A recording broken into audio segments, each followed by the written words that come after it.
yesterday, for me, is reactive. They cannot claim not to know that this corruption has been happening within the system for a very long time. This is a new minister, mind you. Does he know?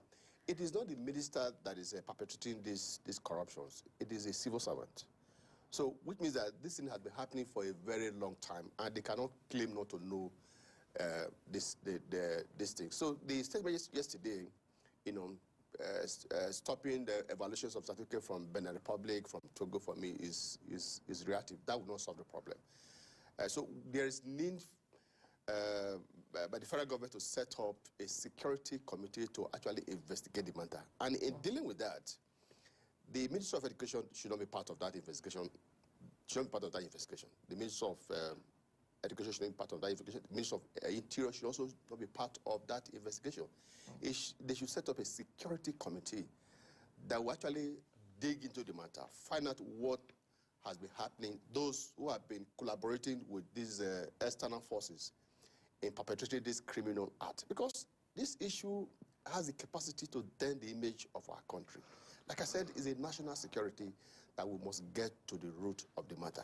Now, if you listen to the young man yesterday. Yes, on the interview. On the interview, when AIT interviewed him yesterday, it's very clear that there are some senior civil servants, director, deputy director within the Ministry of Education that are involved in these things for their own selfish interest.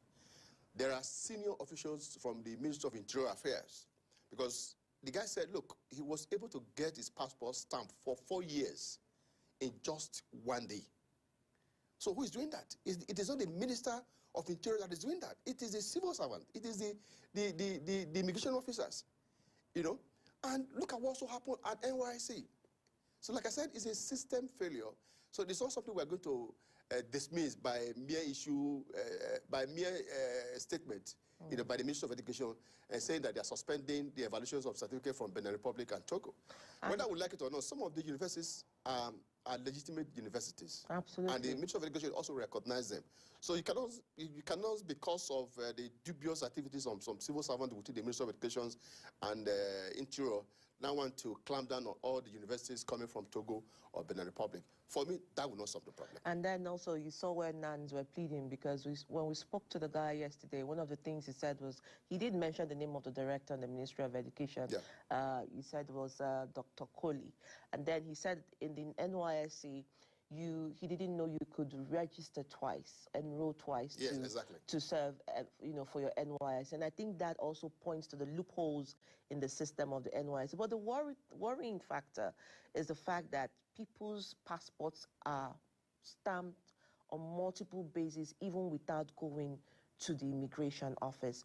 Are you not worried that there may be several people who have also crossed the borders on that account? And exactly that's what I'm saying, that it's a national security.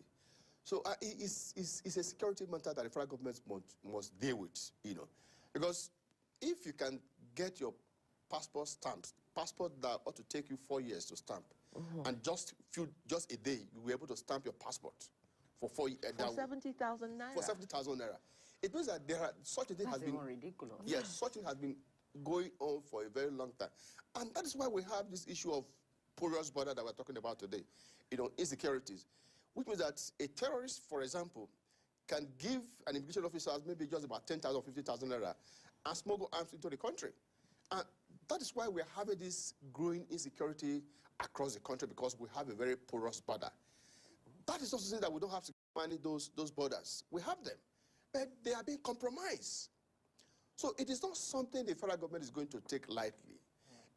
Like I said, a high-power committee made by the DSS or other intelligence agencies must be involved in this investigation. I thought by now some officials in the Ministry of Education, some officials in the Interior Ministries, I'm talking of immigration, and some officials in the NYC ought to have been arrested by now. And they should be facing security interrogation by now because of what happened.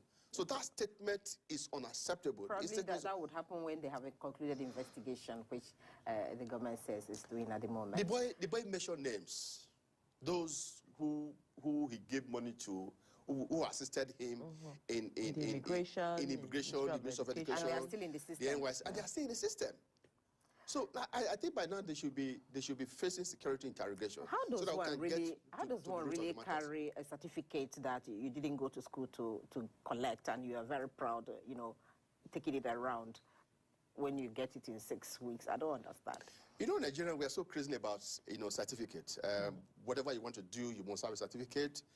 And that's why some people are so desperate.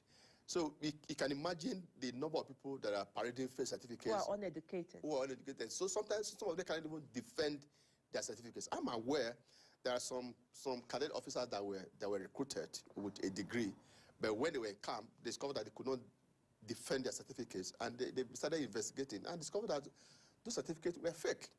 In the ministries, we have them. Among politicians, there are some politicians today, because they want to contest elections, they run to Benin Republic, they run to Togo or Cameroon to acquire certificate within just 2 weeks. And even the politicians are aware, they are aware, in the Ministry of Education are aware of these things.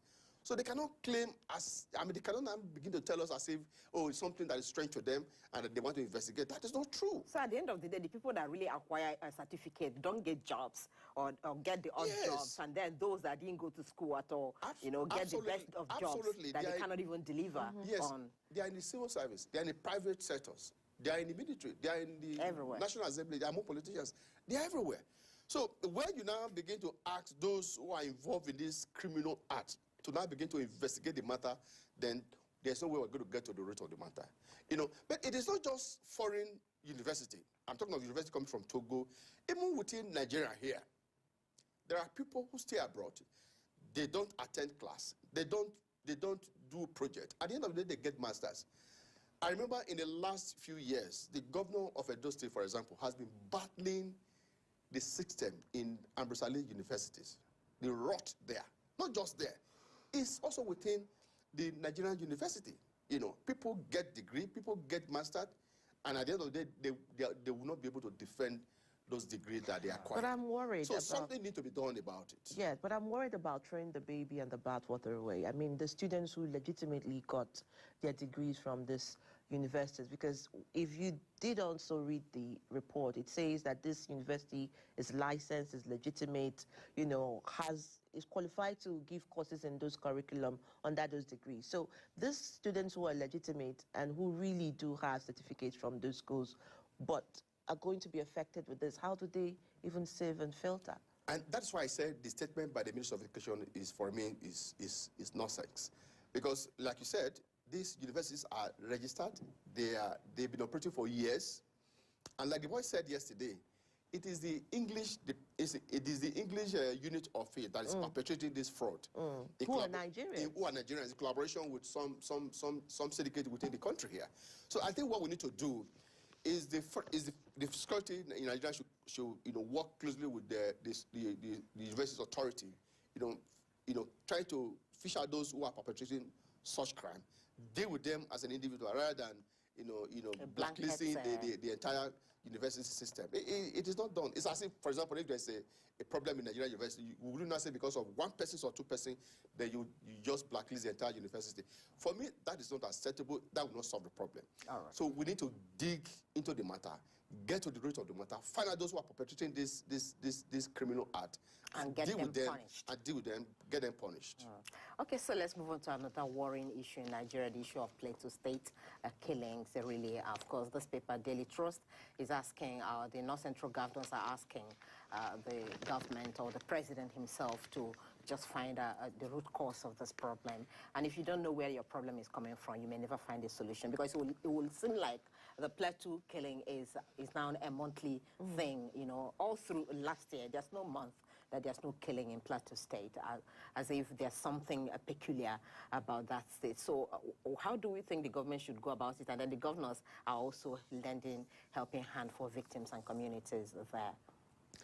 Well, I don't believe the federal government or the security agencies are not aware of where the problem is coming from.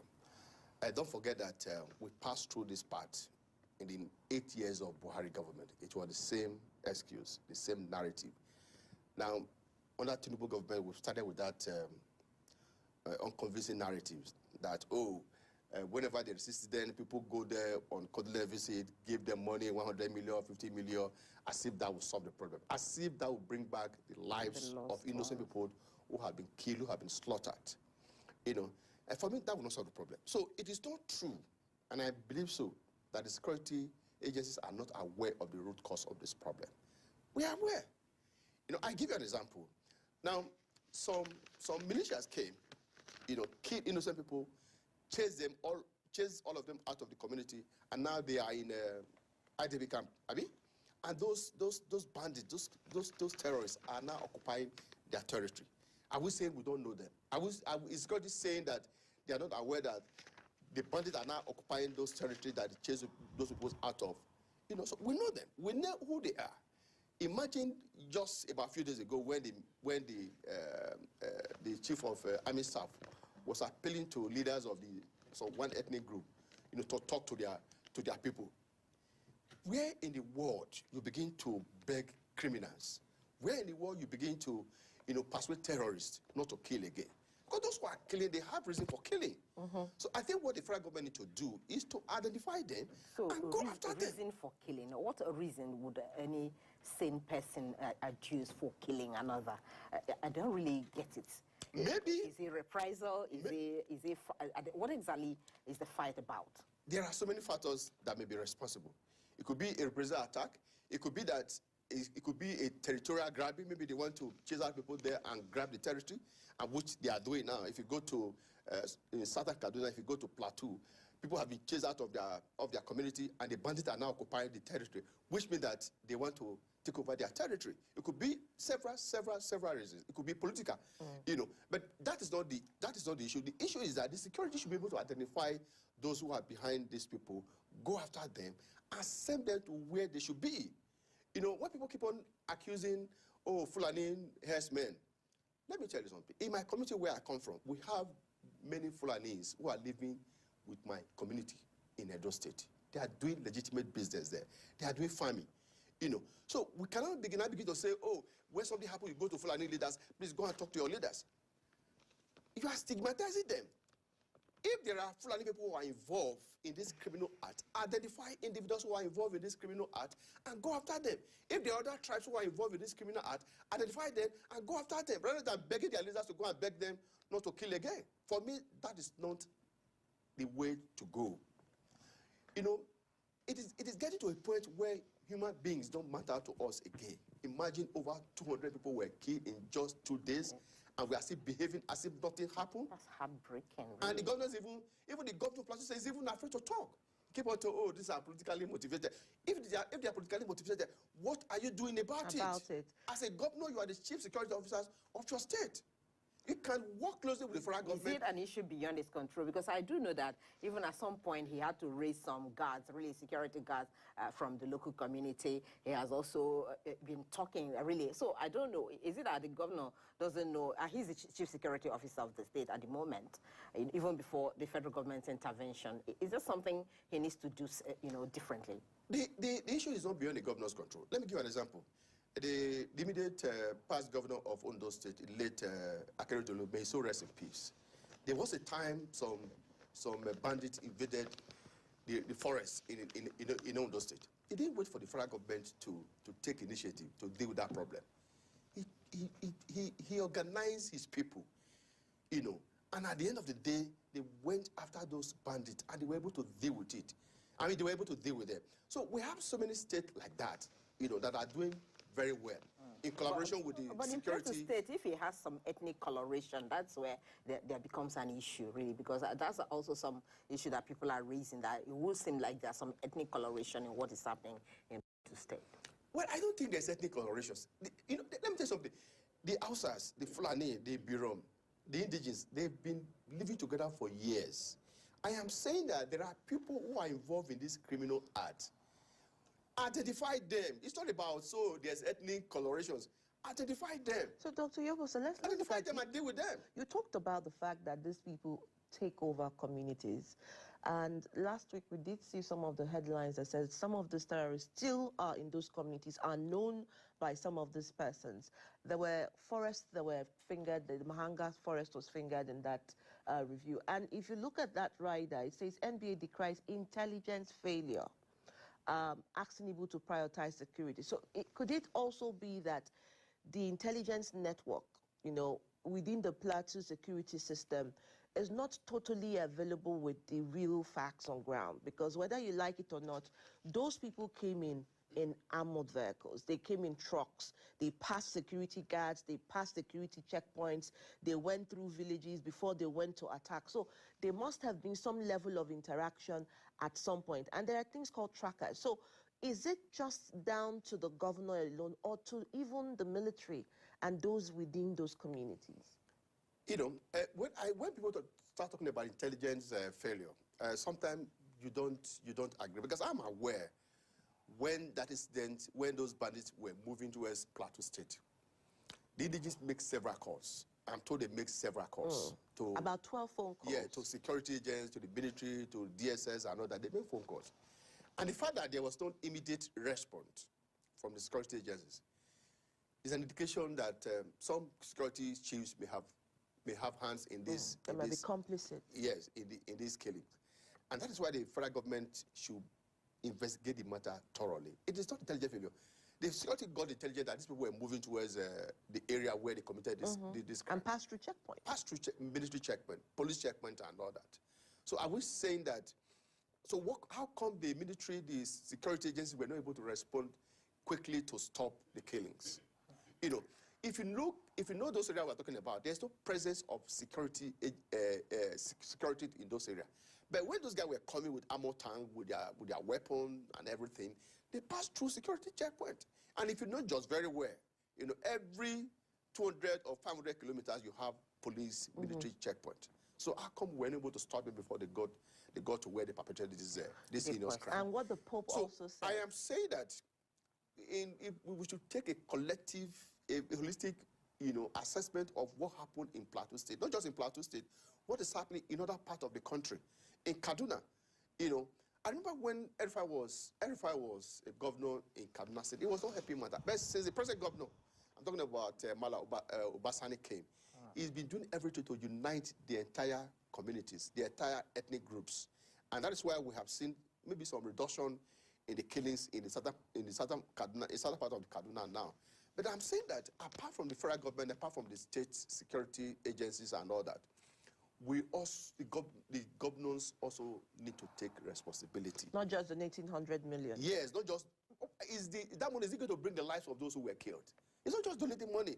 You know, when something happened, you see people, politicians visiting the place, making political statements, and a week later, another incident will happen, we'll keep on making this political statement as if life don't matter to us again. So we are tired of this rhetoric. I think President Tinubu should get serious about this issue of insecurity. Because there's no way we're going to continue with the Buhari kind of approach for 8 years, you know, that led us to where we are today. So we should be able to, Tinubu should be able to muster that political way to be able to deal with the issues.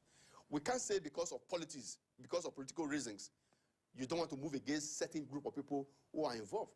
I'm aware before now, the UAE, for example, you know, submitted a list of these sponsors of these terrorists or terrorism to the federal government. Malami, the former Attorney General of the Federation, confirmed that. So what has happened to those people? What has happened? And I'm also aware that after the incident in Plateau, the state government also identified those who are behind it. Up till now, I'm not aware that some people have been arrested. One of the people said So if they have been arrested, what is happening? The security agency should be able to come out and tell us what they have been doing, you know, about these issues. If we know those who are behind it, the federal government should move against them, you know, rather than begging their leaders to appeal to them. We are appealing to terrorists to stop killing. When people have died. When people have died, over 200. Families are grieving at the festive period. You know, so I don't know I'm not aware of any country in the world where you beg terrorists to stop killing. Identify them. But this notification, closing IDP camps, restore indigenes to their ancestral homes, are they really ready to go back? What will be the guarantee of Where their are they safety? going to? Where are they going to? Let me tell you something. Go to Zamfara State, for example, to the Zamfara State. I have a reporter there. There are several local government areas that have been taken over by bandits. People have been chased away from those communities. They are in IDP camps. So are you not asking them to go back to the IDP, go back to those communities and be killed by the terrorists? In Plateau, the same thing. In South Kaduna, the same thing. So people have been chased out from their community, and the bandits are taking over their community. So are you asking them to go back to those communities and be killed? I think we should stop this political statement and get serious about what we need to do to stop these killings. It's becoming very, very alarming and frightening. All right, just before we go, there seems to be a step up in the fight against corruption by the Tinubu administration. Suspended NSIPA coordinator Halima Shehu in EFCC custody today. We understand she's been suspended over financial impropriety. Is that a step in the right direction? Well, that's just one. But I think Tinubu has already made a very strong statement against fighting corruption in Nigeria. And I think the body language of the president also matters a lot in fighting corruption.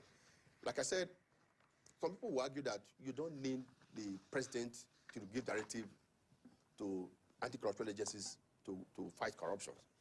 And that was the reason that they were set up in the first place anyway. So people should be able to do their job. You don't need the president, for example, to tell the soldiers, the military, the DSS, the police to do their job. They have been created by law, and they have their own responsibility. They should do their work. They should do the work they are paid to do. I think what the federal government needs to do is to be able to equip them, fund them very well so that they'll be able to carry out their constitutional responsibilities. So whether the coordinator of, is it NSI, has been arrested for corruption, I mean, he should face the law. Nobody's above the law, All right, thank you so much. Thank you. And I heard that, I hope that the government is listening. It's not just about, stopping the schools or banning or suspending certificates. They should really go to the root of the matter, and so that other innocent... Thank you for watching. If you're new to this channel, consider subscribing so you won't miss out any of our latest video.